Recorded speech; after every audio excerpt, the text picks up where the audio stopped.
안녕하십니까. 시편 32편 5절 말씀부터 읽겠습니다. 내가 이르기를 내 허물을 여호와께 자복하리라 하고 주께 내 죄를 아뢰고 내 죄악을 숨기지 아니하였더니 곧 주께서 내 죄의 악을 사하셨나이다. 셀라. 이로 인하여 무릇 경건한 자는 주를 만날 기회를 타서 주께 기도할지라. 진실로 홍수가 범람할지라도 저에게 미치지 못하리이다. 주는 나의 은신처시오니 한란에서 나를 보호하시고 구원의 노래로 나를 애워시리이다. 셀라. 내가 너의 갈 길을 가르쳐 보이고 너를 주목하여 훈계하리로다. 너희는 무지한 말이나 노새같이 되지 말지어다. 그것들은 자갈과 굴레로 단속하지 아니하면 너희에게 가까이 오지 아니하리로다. 악인에게 많은 슬픔이 있으나 여호와를 신뢰하는 자에게는 인자하심이 두르리로다. 너희 의인들아 여호와를 기뻐하며 즐거워할지어다. 마음이 정직한 너희들아 다 즐거이 외칠지어다. 예, 이 말씀까지 읽었습니다. 우리는 지난 시간에 그 죄에 대한 단어가 구약 성경에 크게 세 가지의 단어가 나온다. 하타와 페사와 아본이라는 단어가 나오는데 이 시편 32편에는 그 세 단어가 다 사용이 되고 이래 있습니다. 그래서 그 모든 죄를 다 이야기해 주고 있고 또 시편 32편에는 죄를 사하는 방법 세 가지를 적어 놓았는데 하나는 사함을 얻고 하는 것이었고 또 하나는 가리우심을 받고 또 하나는 정죄를 당치 않는 이 세 가지의 표현을 통해서 우리의 죄가 어떻게 하나님 앞에 완벽하게 처리가 되는지를 적어 놓았습니다. 이렇게 세 가지의 죄가 처리되는 것을 적어 놓은 성경은 레위기 16장에 대속죄일에 죄를 처리할 때 그렇게 했고 또 이사야 53장 복음의 그 진수를 담고 있는 이사야 53장에 그 세 가지의 죄가 다 나열이 되어 있습니다. 그리고 그 메시아께서 그 죄를 담당하신 그 부분도 아주 소상하게 이사야 53장은 기록을 하고 있습니다. 시편 이 32편은 시편 51편과 아울러서 그 바세바 사건을 계기로 해서 지어진 시라고 보면 배경이 맞겠습니다. 다윗은 평생 하나님 앞에 온전하게 살았지만 한 가지 흠이 있다면 그 바세바 사건으로 인해서 깊은 죄악 속에 빠져 살았던 것입니다. 그는 죄를 감추려고 애를 썼는데 하나님께서 나단 선지자를 보내어서 다윗의 죄를 지적해 주셨고 다윗은 더 이상 자신이 죄를 숨길 수 없다는 것을 알고 자신의 죄를 자복하게 되어지는데 오늘 이 시편의 말씀처럼 내가 아뢰기를 내 허물을 여호와께 자복하리라 하고 주께 내 죄를 아뢰고 내 죄악을 숨기지 아니하였더니 곧이라는 단어가 나옵니다. 주께서 내 죄의 악을 사하셨나이다. 바로 나단 선지자 앞에 다윗이 내가 주께 죄를 범하였다고 자복을 했을 때 하나님은 나단을 통해서 즉시 여호와께서 당신의 죄를 사하셨다라는 그 응답을 해주시는 그 장면과 정확하게 오늘 읽은 이 시편 32편은 일치하고 있는 것입니다. 하나님은 우리에게 어떻게 죄 사함이 이루어지는지를 가르쳐 주기 위해서 다윗이 죄를 범하는 이야기, 또 죄를 감추려고 하다가 자복하는 이야기, 그러면서 죄에서 사함을 받고 벗어나는 이야기, 이런 사례들을 통하여서 구약의 복음이라 할 수 있는 시편 32편을 우리에게 소개해 주고 계신 것입니다. 자, 우리는 이 히브리어에서 자복의 의미를 좀 같이 알아보도록 하겠습니다. 자복의 의미를 정확하게 알면 우리가 신앙생활 할 때 왜 자복을 해야 되는지를 알 수 있습니다. 우리가 신약 성경에는 요한 1서 1장 9절에 자복에 대한 이야기가 나오는데, 만일 우리가 우리 죄를 자백하면 그는 미쁘시고 의로우사 우리 죄를 사하시며 우리를 모든 불의에서 깨끗하게 하실 것이요 라고 되어 있습니다. 여기서 이 자백이라는 단어는 호몰로게오라는 헬라어로 적혀 있습니다. 이 호몰로게오라는 단어는 같은 말을 하다, 하나님과 동일한 시각으로 인정하다라는 뜻을 가지고 있습니다. 그러니까 자백이라는 것은 내가 하나님과 다른 시각으로, 하나님과 다른 말을 하다가 하나님께서 말씀하시는 것을 그대로 받아서 동일한 시각으로, 동일한 말로 고백을 하는 것을 말하는 것입니다. 나단 선지자가 다윗에게 왔을 때 다윗은 나단 선지자가 전하는 하나님 말씀과 전혀 다른 시각을 가지고 있다가 그는 하나님과 같은 시각을 가지고 자신의 죄를 보고 자신의 죄를 인지하면서 내가 여호와께 죄를 범하였도다. 그렇게 다윗은 자백하는 것을 볼 수 있습니다. 우리가 시편 51편 할 때 또 더 깊이 같이 알아보도록 하겠습니다. 히브리에서 회개는 그냥 회개로만 끝이 아니고 한 4단계로 연결이 되어지는데, 죄사함과 또 정결해지는 것과 인도를 받는 것과 관계 회복까지를 포함하고 있는 말이 회개라고 할 수 있겠습니다. 그래서 시편 32편에서 죄를 숨기지 말고 자복하고 드러내었을 때 정결해진다고 이야기를 하고 있습니다. 예수님의 비유인 돌아온 탕자 비유를 보면 탕자는 집을 나가서 허랑방탕하게 살고 모든 걸 잃은 후에 돼지 우릿간에서 아버지 집을 생각하고 아버지에게 돌아오게 되어집니다. 아버지는 그를 안아주면서 용서를 해주셨고 더러운 옷을 벗기고 또 정결하게 하셨고 새 옷을 입혀주고 신을 신겨주면서 부자의 관계가 회복이 되어지는 걸 볼 수 있습니다.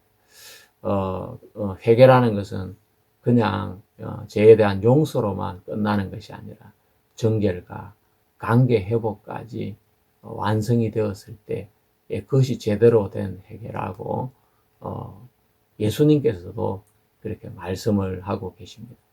자, 우리가 예수님의 비유 말씀에서 니느웨 사람들이 그 회개한 것을 예수님은 사례로 드셨는데, 그 니느웨 사람들의 그 회개는 방향 전환이고 회개의 첫 단계라고 할 수가 있습니다. 그렇다면 탕자가 아버지 집을 떠났다가 돌아오는 그 회개는 아버지와의 관계의 회복까지 완성이 되는 회개라고 할 수가 있겠습니다. 그럼 이제 요한 1서에 나오는 이 자백은 어느 위치에 있겠습니까? 우리가 이 요한 1서에 나오는 자백은 니느웨 사람들이 한 회개도 아니고 또 구원을 받기 위한 회심을 위한 회개도 아닌 것입니다. 이들은 이미 하나님과의 사귐, 코이노니아 안에 있는 사람들입니다. 그래서 자백의 의미는 자백을 하면 다시 용서를 받는다는 그 생각은 아주 잘못된 생각인 것입니다. 그래서 요한 1서 1장의 본문은 우리가 빛 가운데 행하면 이라는 전제를 자리하고 있습니다. 사귐이 있고 이 말씀도 나오는데 서로 사귐이 있고라는 이 말씀은 하나님과의 관계 안에 있다는 이야기인 것입니다. 그 상태에서 자백은 관계를 다시 회복하는 행위를 말하는 것입니다. 여기서 히브리의 회개의 구조와 정확하게 일치하게 되어집니다. 시편 32편과 시편 51편이 한 쌍의 시라고 한다면 다윗은 이미 하나님의 언약 안에 들어와 있는 의인이고, 그가 죄를 범하고 죄를 숨겼을 때의 영혼의 고통을 시편 32편은 이야기를 하고 있습니다. 그가 죄를 자백하면서 즉시 하나님과의 관계가 회복이 되어집니다. 예, 그것은 사무엘하 12장에 그대로 나타나 있습니다. 하지만 시편 51편에서는 제3 이후에 정결을 위해서 또 죄를 사해달라고 하는 그 요청을 하고 있습니다. 예, 그것은 요한일서 1장에서 하나님과의 사귐 안에 있는 성도가 죄를 범했을 때 죄를 자백하면 마음이 어둠에서 벗어나 정결하게 된다는 그 구조와 동일한 구조인 걸 알 수 있습니다. 요한 1서에서는 우리 죄를 우리가 자백하면 하나님께서 우리 죄를 사하시며 깨끗하게 하신다라는 그 단어가 나오는데, 거기에서 사하신다는 단어와 깨끗하게 하신다는 단어가 같이 나오는 걸 볼 수 있습니다. 예, 왜 사하신다는 단어와 깨끗하게 한다는 단어 같이 나오겠습니까? 예, 그것은 이 죄사함이라는 것이 우리 죄를 십자가에서 사해주는 어떤 그런 차원의 죄사함이 아니라 하나님의 관계 차원에서의 죄사함이고, 정결하게 된다는 것은 마음의 상태를 표현하고 있는 것이기 때문에 그렇습니다. 이것은 바로 히브리 구조를 그대로 담고 있는 표현이라고 할 수가 있겠습니다. 요한 1서를 기준으로 보면 자백은 죄를 없애기 위한 조건이 아니라 하나님과 동일한 시각으로 서는 단계인 것입니다. 죄를 숨기는 것을 제거하고 빛으로 나옴으로써 정죄를 경험하게 되는 것입니다. 당자가 내가 하늘과 아버지께 죄를 얻었나이다 라는 그 고백이 아버지와 아들의 마음을 하나로 만들어 주듯이, 요한 1서의 그 자백은 호몰로게오, 같이 말한다, 같은 시각으로 본다, 그 뜻을 가지고 있습니다.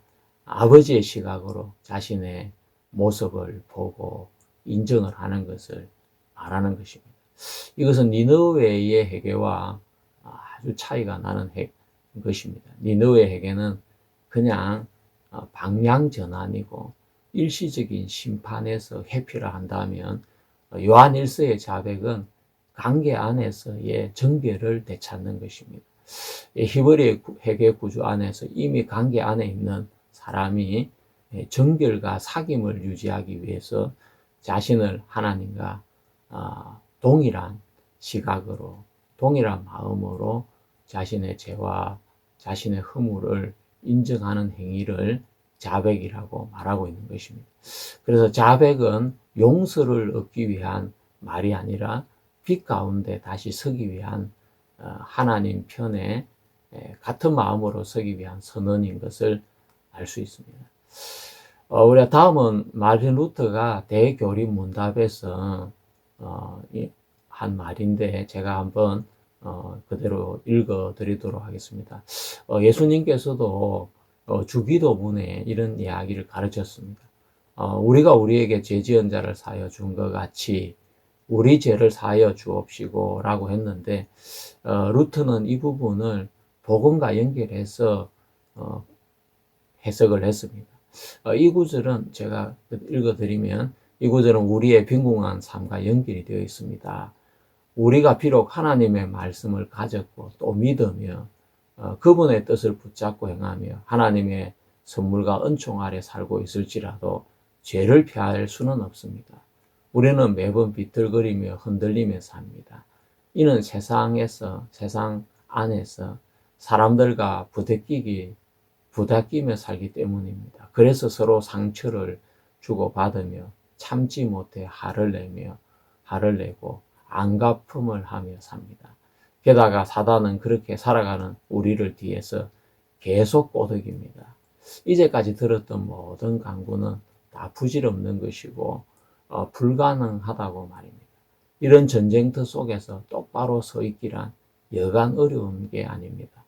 그래서 이때 필요한 것이 사랑의 아버지 우리의 죄를 용서하소서라는 기도입니다.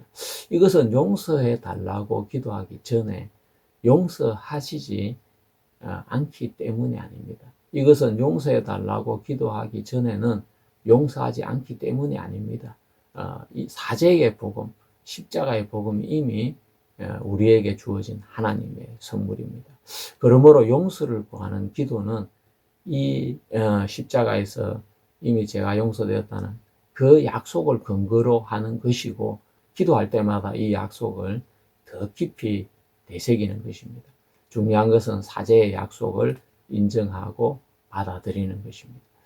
자, 이 루터가 대교리문답에서 주기도문에 대한 이야기를 하면서 구원받은 성도가 하나님 앞에 자기의 죄를 사해달라고 하는 그것은 제가 그렇게 해야 용서가 되기 때문이 아니라 이미 십자가에서 우리 죄를 용서해 주신 그 사제의 복음이 있기 때문에 하나님과의 관계가 유지된다는 그 차원에서 해석을 하고 있습니다.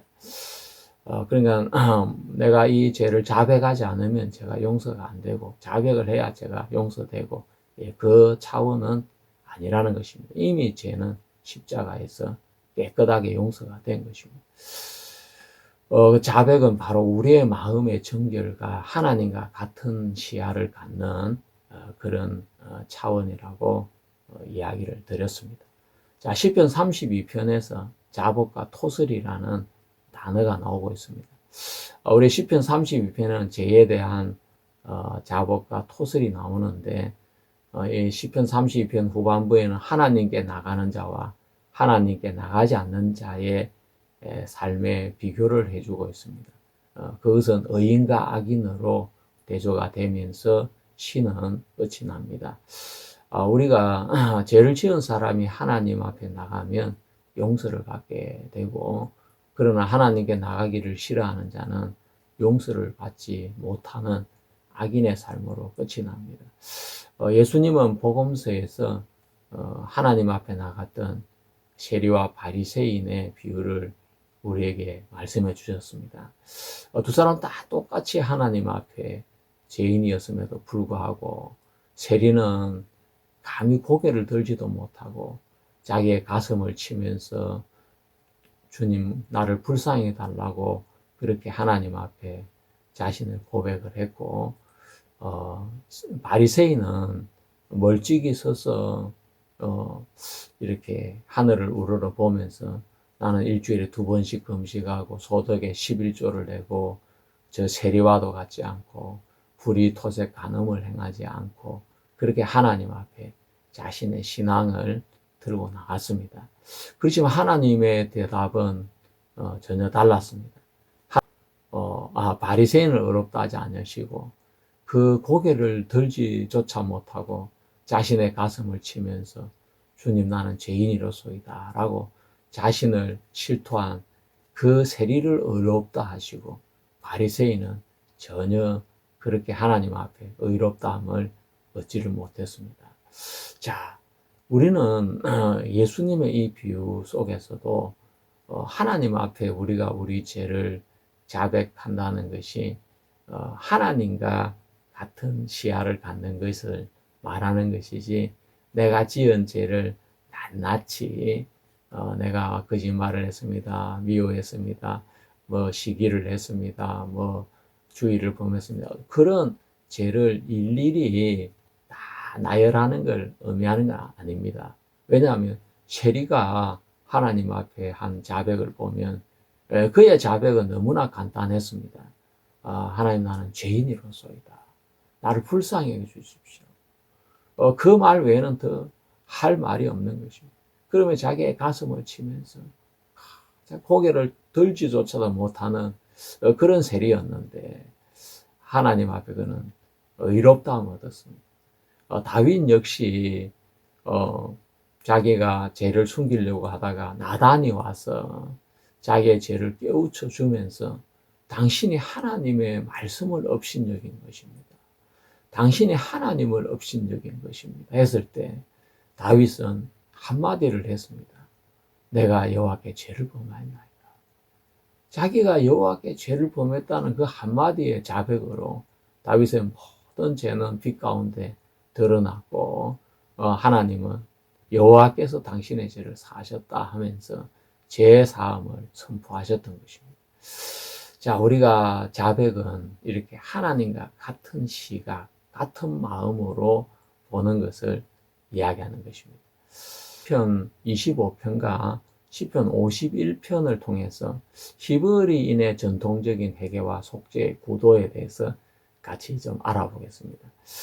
우리가 시편 25편을 읽어보면 시편 25편에 여호와여 내 소시의 죄와 허물을 기억지 마시고 주의 인자하심을 따라 나를 기억하시되 주의 선하심을 인하여 하옵소서라고 그렇게 이야기를 했습니다.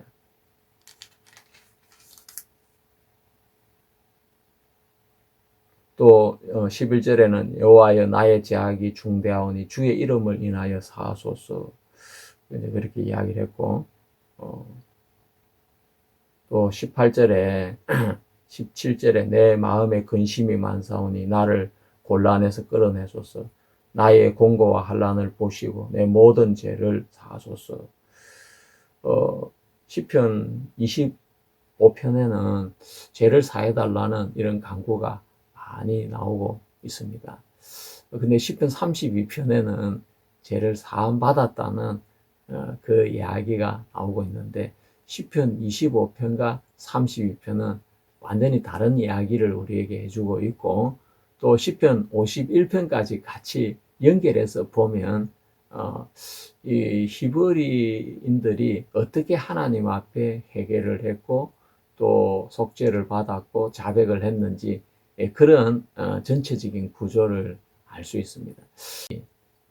시편 25편 5절에서 9절까지 내용은 하나님 앞에 인도해 달라는 것, 언약적인 사랑을 기억하는 것, 죄를 기억지 말아 달라는 것, 또 하나님 앞에 죄인을 가르치겠다는 것, 또 11절에 18절까지는 죄 사함을 요청하는 것, 하나님을 경외하고 그 길을 가르치겠다는 것, 언약의 관계를 강조하는 것, 고난 속에서 구원을 요청하는 이런 내용으로 이 시편 25편이 되어져 있습니다. 시편 51편을 보면 앞에 죄를 고백하는 이야기가 나오고 또 용서를 요청하는 이야기, 정결을 요청하는 이야기, 마음의 변화, 또 관계의 회복, 공동체 확장 이렇게 연결이 되어 있습니다. 이 시 두 시의 공통 구조를 뽑아 보면 첫 번째 하나님 앞에 나가는 것이고 그리고 자신의 죄를 인정하고 그 다음에는 죄 사함을 요청하는 것이고 그 다음에는 정결과 변화의 요청, 그 다음에는 인도와 회복 이렇게 똑같은 패턴을 가지고 있습니다. 그러니까 그냥 죄 사함이 끝이 아니고 그 죄 사함은 하나님 앞에 다시 마음의 변화를 입고 마음이 정결해지고 또 하나님과의 관계가 회복이 되고 하나님의 인도를 받을 수 있는 그 구조가 되기 위한 전 단계가 죄사함이고 그 죄사함을 받기 위해서 자신의 죄를 인정하고 자복하는 이런 것들이 이 시들에서 공통적으로 나타나고 있는 것입니다. 그러니까 죄사함을 끝으로 보지 않고 죄사함을 하나의 시작으로 보고 있는 것입니다. 자, 히브리의 전통은 바로 그런 전형적인 구조를 가지고 있습니다. 그래서 히브리 전통에서 회개는 테슈바라고 하는데 돌아간다는 것입니다. 이것은 단순하게 그 용서를 받는 것이 아니고 하나님에게 돌아가는 가정 전체를 말하고 있습니다. 그래서 유대의 그 회개에 대한 사고는 4단계로 나누어지는데 첫 번째는 죄를 인식하는 것이고 그 다음에 죄를 자백하는 것이고 그 다음에 죄를 용서받고 그 다음 단계는 정결해지고 방향을 전환하고 하나님과의 관계가 회복이 되는 것을 이렇게 가지고 있습니다. 그러니까 시편 25편이나 51편의 모두 이런 구조를 가지고 있고, 오늘 우리가 공부하고 있는 시편 32편도 이런 구조를 가지고 있는 것입니다.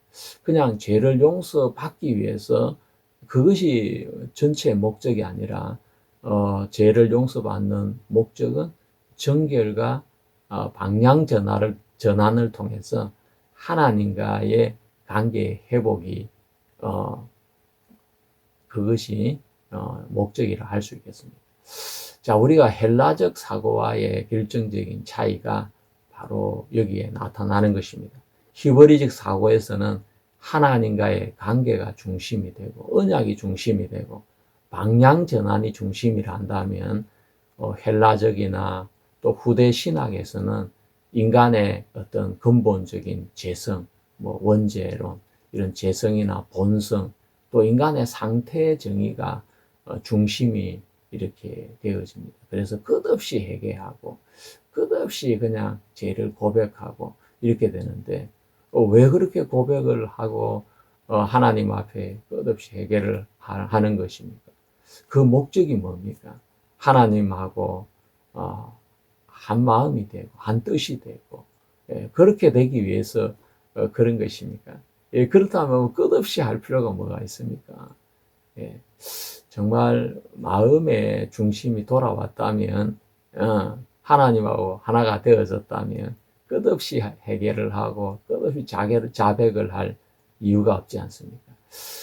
헬라와 후대 신학에서는 이렇게 사람을 재성을 가지고 있는, 또 본성적으로 비뚤어져 있고 악한 그런 존재로 보기 때문에 그 원죄론에서 벗어나지 못하기 때문에 그 회개의 방향도, 자백의 방향도 이 히브리적인 자백과 성경적인 자백과 다른 방향으로 자꾸 흘러나가고 있는 걸 보는 것입니다. 그래서 우리가 시편 25편과 51편 또 32편 이 시들의 유사성을 우리는 성경 안에 찾을 수가 있는데, 이것은 개인적인 경험, 다윗의 경험으로 끝나지 않고 이스라엘의 신앙 공식과도 같은 것입니다. 시편 25편에서는 가르쳐 주십시오, 인도해 주십시오, 이런 표현들을 쓰고 있고, 시편 51편에서는 정결케 해달라고, 새 마음을 달라고 하는 동일한 표현을 쓰고 있는 것입니다. 그래서 제2에서 완전한 회복은 제3이 끝이 아니고 하나님과 같은 방향, 같은 길, 또 같은 마음의 그 중심을 가지고 하나님과의 관계의 회복이 이 제3을 통한 완전한 회복이라고 할 수가 있겠습니다. 그래서 히브리 전통에서 확립한 회개는 제3 플러스 정결 플러스 인도 플러스 관계 회복, 이것이 바로 표준적인 히브리적인 회개라고 할 수가 있겠습니다. 그래서 히브리인들에게 회개는 단순하게 죄를 없애는 그것이 아니라 하나님과의 관계 속으로 다시 들어가는 여정 전체를 회개라고 말하고 있는 것입니다. 자, 그래서 우리가 누가복음 15장에 그 탕자가 어떻게 회개했는지를 보면, 그는 아버지를 멀리 떠나서 허랑방탕한 삶을 살고 재산을 다 허비하고, 그 다음에 그가 여기서 줄여 죽겠구나 하면서 아버지 집을 생각하게 되어지고, 그가 일어나 아버지를 향해 돌아가면서 아버지의 품에 안기게 되는 것입니다. 자, 그것을 우리는 회개와 죄 사함이라고 할 수가 있고, 아버지에게 돌아갔을 때 아버지는 제일 좋은 옷을 내어 입히고 또 발에 신을 신기고, 자, 그것은 바로 정결, 더러운 삶이 더러워진 옷을 벗기고 더러운 신발을 벗기고 하면서 이 정결한 삶으로 회복이 되는 것입니다. 그리고 살찐 소를 잡아서 같이 먹고 마시고 즐거워하는 그것은 아버지의 인도와 또 관계 회복을 뜻하고 있는 것입니다. 자, 그래서 예수님께서 말씀하신 가장 대표적인 이 회개의 사례가 탕자의 비유인데, 그 탕자의 비유에서도 그냥 아버지 앞에 죄를 용서받았다, 아버지가 나를 받아줬다, 그것이 끝이 아니라 거기에서 정결해지고, 또 이제 아버지의 인도를 받는 사람이 되어지고, 아버지와 관계가 회복되어지는 그 단계까지를 예수님은 비유해주고 계신 겁니다. 맏아들은 아버지 집에 살고 있었지만 아버지와 전혀 다른 마음을 가지고 있었고, 또 아버지의 인도를 받지 못하는 그런 아들인 것을 알 수가 있습니다. 그러니까 예수님께서 말씀하시는 이 회개의 구조나 시편 32편이 또 51편이 말하는 이 회개의 구조는 아주 동일한 것입니다. 그냥 아버지 앞에 죄를 깨닫고 돌아와서 죄를 용서받는 것이 끝이 아니라 그 다음에 정결과 인도와 아버지와의 관계 회복까지 연결이 되는 것이 성경이 말하는 히브리적인 관점에서의 회개라고 할 수가 있겠습니다. 시편 32편에서 6절은 이야기해주고 있습니다. 이로 인하여 무릇 경건한 자는 주를 만날 기회를 타서 주께 기도할지라. 진실로 홍수가 범람할지라도 저에게 미치지 못하리로다. 5절이 자복을 이야기한다면 6절은 하나님을 만나는 경건한 삶을 이야기해 주고 있고, 7절은 인도를 받는 삶을 이야기를 해주고 있는 것입니다. 제 삶은 끝이 아니라 제 삶은 하나님의 인도를 받는 그 시작이고, 정결해지는, 마음이 정결해지고 하나님과 같아지는 시작인 것을 알 수가 있고, 시편 32편의 마지막 절은 너희 의인들아 여호와를 기뻐하면 즐거워할지어다. 마음이 정직한 너희들아 다 즐거이 외칠지어다. 이 의인의 삶은 하나님 앞에 정직한 것이고, 또 하나님 앞에 기뻐하는 것이고 즐거워하는 것이고, 그렇다는 것을 시편 32편은 이야기를 해주고 있습니다.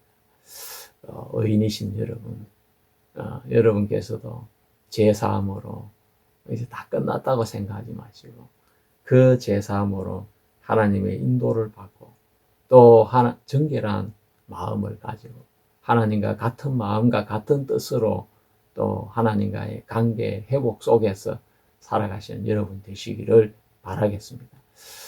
오늘 여러분과 함께 또 시편의 복음이라 할 수 있는 시편 32편을 같이 묵상할 수 있어서 너무나 행복했습니다. 감사합니다. 수고하셨습니다.